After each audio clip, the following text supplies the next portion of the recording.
आज ही डाउनलोड करें Skymet mobile app, पूछे मौसम का हाल अपनी पसंदीदा भाषा में और रहे बाकियों से एक कदम आगे।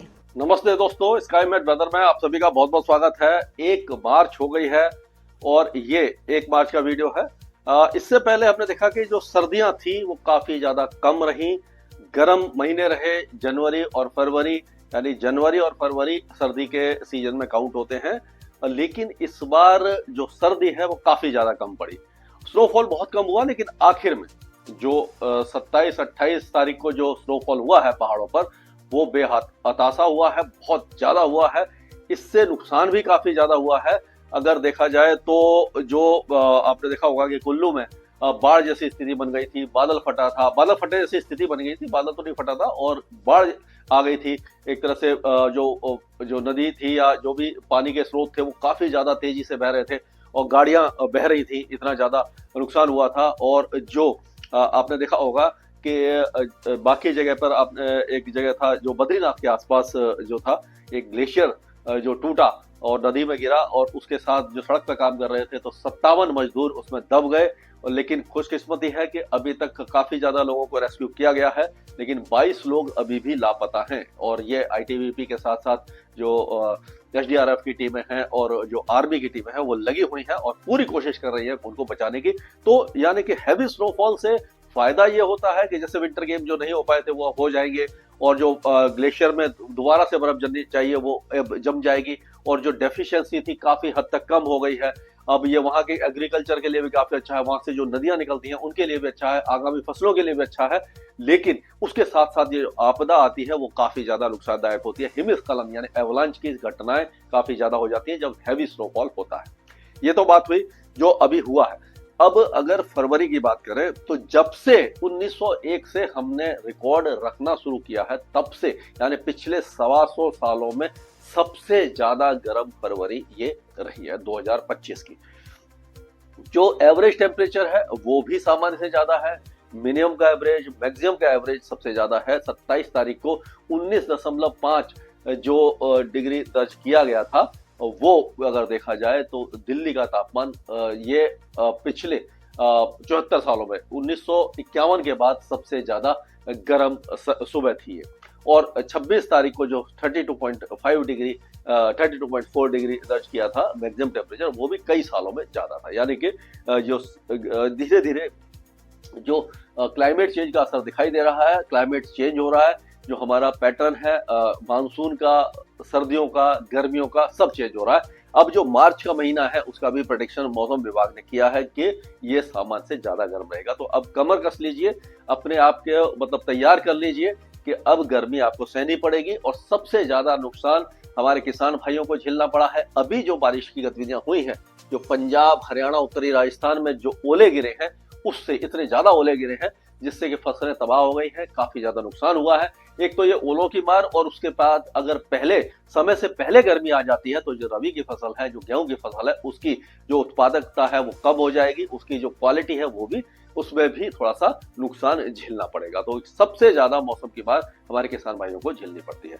तो आगे चलते हैं कि अब एक नया वेस्टर्न डिस्टर्बेंस, इससे पहले मैं आपको दिखाता हूं कि किस तरह का वेदर रहने वाला है। ये अब देखते हैं हम कि ये तो आगे का है। अगर इस समय देखें तो ये देखिए वेस्टर्न डिस्टर्बेंस आगे निकल गया है।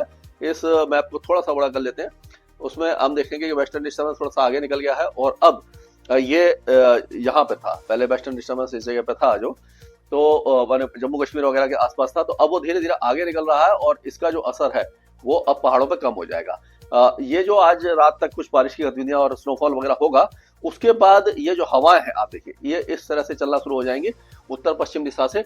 और ये उत्तर प्रदेश, बिहार और ये मतलब उत्तर प्रदेश के ज्यादातर इलाके, पूर्वी उत्तर प्रदेश, बिहार और उप हिमालय पश्चिम बंगाल में काफी तेज हवाएं चलेंगी। और उसके बाद जो हवाएं हैं वो आगे देखेंगे तो आप देखिए कि यहाँ से ये जो साउथ वेस्टर्ली, ये जो बलूचिस्तान और सिंध से होती हुई आएगी, तो राजस्थान में भी काफी तेज हवाएं चलेंगी। जो पश्चिमी राजस्थान है, जोधपुर, बीकानेर, गंगानगर, हनुमानगढ़, ये जो इलाके हैं, और चुरू वगैरह में काफी तेज हवाएं चलना शुरू हो जाएंगी। दिल्ली से लेकर के आपका पूर्वी भारत में भी काफी तेज हवाएं चलेंगी। एक नया वेस्टर्न डिस्टर्बेंस आने वाला है जो यहाँ पर आपको साइक्लोनिक सर्कुलेशन के रूप में दिखाई दे रहा होगा, तो ये भी पहुंचेगा, ये साइक्लोनिक सर्कुलेशन है, ये आपका 2 तारीख तक, ये जो 2 तारीख है यहाँ पर पहुंच जाएगा। 2 तारीख की शाम को ये नॉर्थ पाकिस्तान और जम्मू कश्मीर पर पहुंच जाएगा। एक इंड्यूस्ड साइक्लोनिक सर्कुलेशन पंजाब और उसके आसपास बन जाएगा।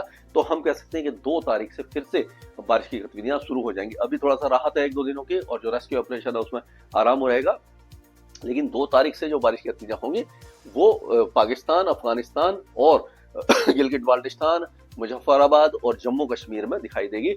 हिमाचल प्रदेश के कुछ इलाके और लद्दाख के कुछ इलाके भी अच्छी बारिश और स्नोफॉल 2 तारीख को देखेंगे। 3 तारीख होते होते जो वेदर एक्टिविटी है वो काफी ज्यादा उग्र हो जाएगी।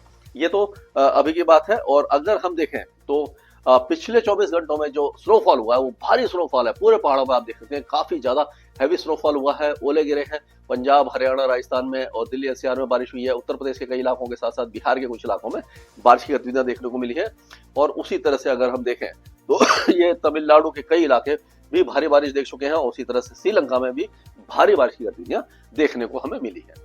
अब अगर टेम्परेचर देखें, क्योंकि बारिश हुई थी तो टेम्परेचर काफी ज्यादा दिन और रात के गिरे हैं, सभी जगह पर गिरे हैं। पूर्वी भारत में अभी गिरना शुरू हो जाएंगे। तो एक तो ये अपडेट है, और उसका दूसरा अगर हम देखा जाए तो ये जो फरवरी का महीना था वो आप देखिए कि ये 47% पे कम हुआ था। पहले मतलब फरवरी के जो 24-25 फरवरी के बाद 71% की कमी थी। उसके बाद धीरे धीरे बारिश जो स्नोफॉल हुआ है उसके कारण जो फरवरी का महीना है 47% पे समाप्त हुआ है।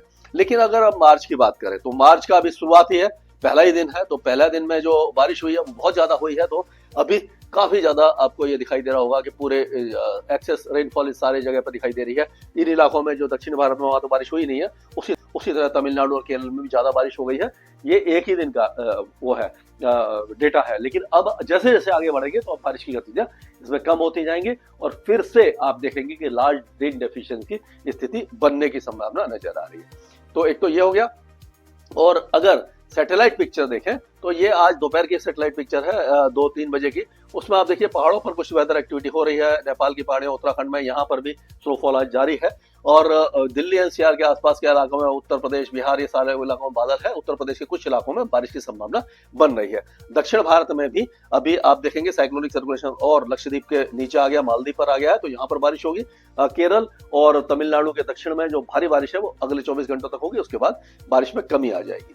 तो ये सिस्टम है जो हम दिखा रहे हैं आपको। ये 2 तारीख को जो वेस्टर्न डिस्टर्बेंस पहुंचेगा, यानी 2 तारीख को यहाँ पर वेस्टर्न डिस्टर्बेंस ये पहुंच जाएगा।